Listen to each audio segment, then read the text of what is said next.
He was just trying to eat breakfast until two cops decided to make an example out of him. Then he made one phone call that flipped the script. It's a gray Tuesday morning in Mon, Georgia.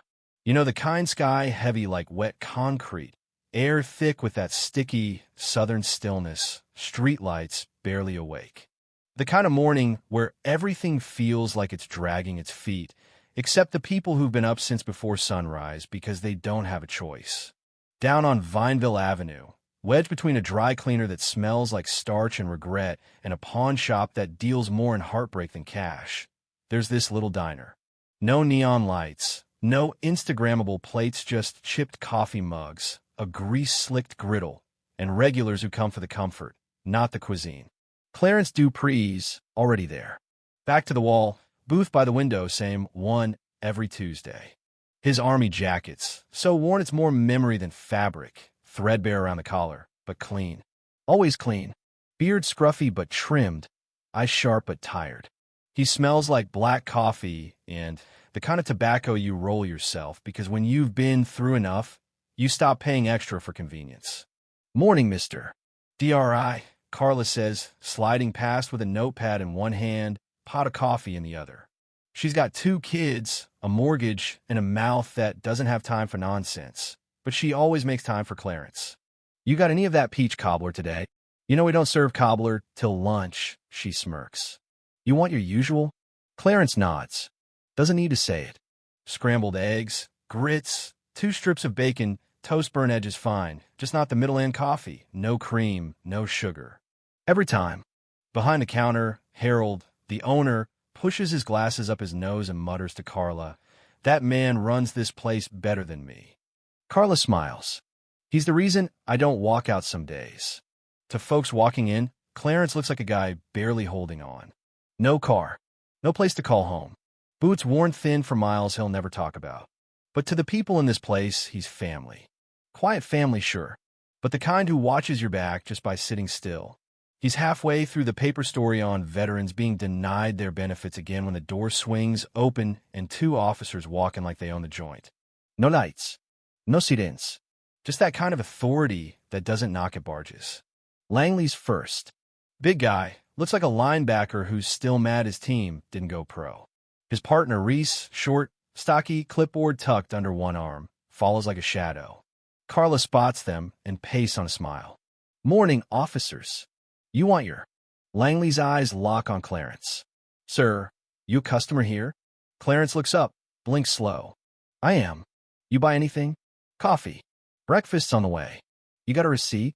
Before Clarence can answer, Carla's already stepping in. He's fine. He's here every week. Langley doesn't look at her. Did I ask you? Her mouth opens, but Harold raises a hand from the back. Don't, Carla. Clarence doesn't raise his voice. Doesn't fidget. Just says I paid. She took the order. You can ask her. Langley leans in, unimpressed. You carrying ID?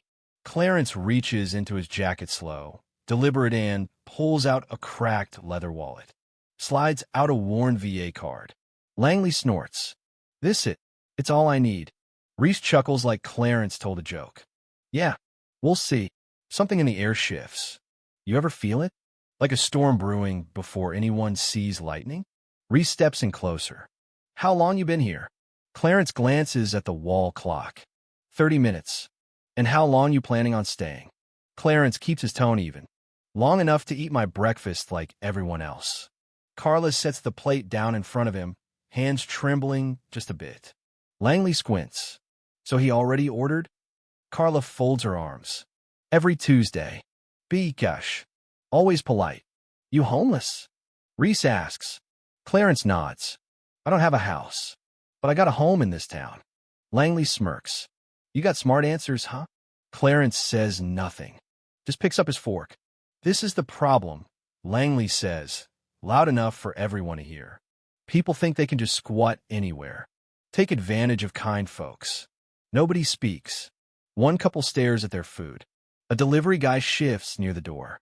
Clarence chews, swallows, wipes his mouth. I served in Iraq.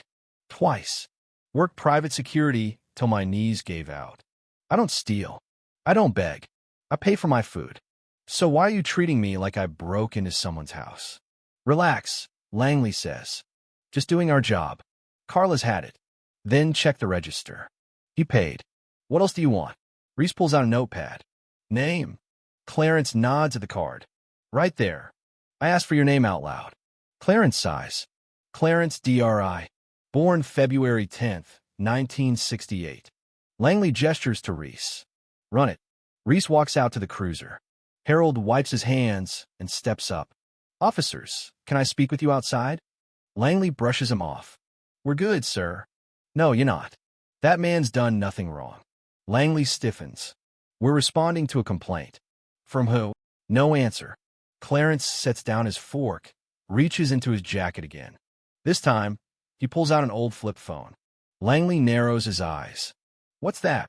Clarence flips it open, presses a number. One ring. Then, it's happening again. Silence. The kind that echoes. The kind that warns. Langley steps forward. Who the hell did you just call? Clarence closes the phone. You said you're doing your job. Now I'm doing mine. Langley's hand twitches near his cuffs. Sir, you're going to come with us. No, he's not, Harold says. Not unless you're arresting him. Reese comes back, tablet in hand. Name checks out. Veteran. 2 tours. Bronze Star. Langley grunts. He's homeless. No fixed address, Reese says. Langley nods. Then he's a drifter. Carla slams her notepad down. You let people sit here for hours sipping coffee, and now you harass the one man who earned it. Ma'am, I'd advise you. You don't advise me in my own diner. Clarence drums his fingers. You see me as a problem, but I'm not the one making a scene. That's it, Langley snaps. Stand up. Clarence rises, slow, taller than he seemed sitting. Straighter, too. I don't want trouble. Langley reaches for his cuffs, and the door bursts open. A man in a navy suit strides in. Mid-40s. Confident. No badge, but authority in every step. He flips open a leather case. Assistant Director Mark Sorrell, Department of Justice. Officers, I need your badge numbers. Langley stammers. Sir, we were just... There is no complaint, Sorrell cuts in. We monitor open channels. You're being recorded. You questioned a civilian without cause. This man is a veteran, not a suspect. Langley blinks. You're not our supervisor. No, Sorrell says. I'm your investigation. Clarence sits back down. Harold exhales. Carla watches like it's court TV live. Reese's body cam is still rolling. It has everything. You should leave, Sorrell says. The officers shuffle out. Sorrell leans down to Clarence. You all right? Clarence nods. Didn't want to call you. I know, but you were right. Carla whispers. Who is he? Friend from the old days, Clarence says. Harold crosses his arms. You got friends with DOJ badges? Depends on the complaint. Sorrell sits across from him.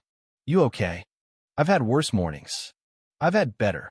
This the 3rd time this year. Clarence folds his napkin. Do what you gotta do. I'm tired of explaining myself. You shouldn't have to. They only care when I'm in uniform. They'll be suspended. I don't want apologies. I want change. Body cams flagged. Press will know by tonight. Let them. Outside, traffic flows.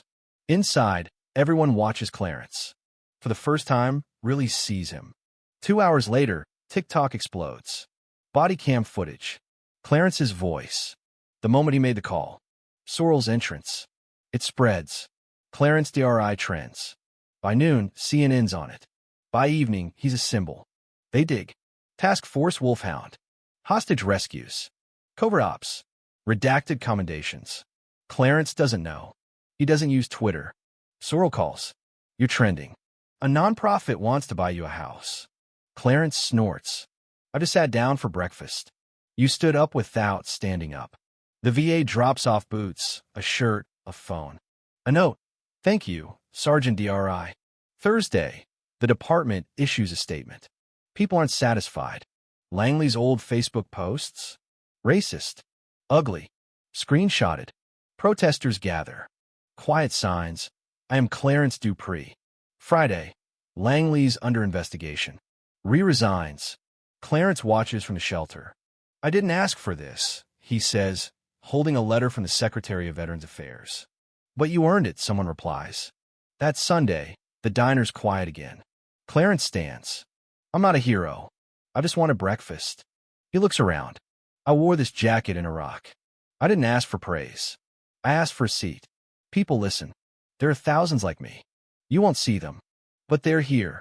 He pauses. Being poor isn't a crime. Being tired isn't a weakness. And asking to be treated like a human shouldn't be suspicious. He sits. No applause. Just truth. That afternoon, Clarence packs up, gets the key to his new place. He plants roots. He volunteers at a school.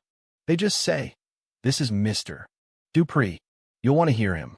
Because now people listen. And more importantly, they see. If the story moved you, say something. Speak up for someone. Buy coffee. Shake a hand. Give respect before it's too late. What do you think? Was justice served, or is this just the start? Let us know.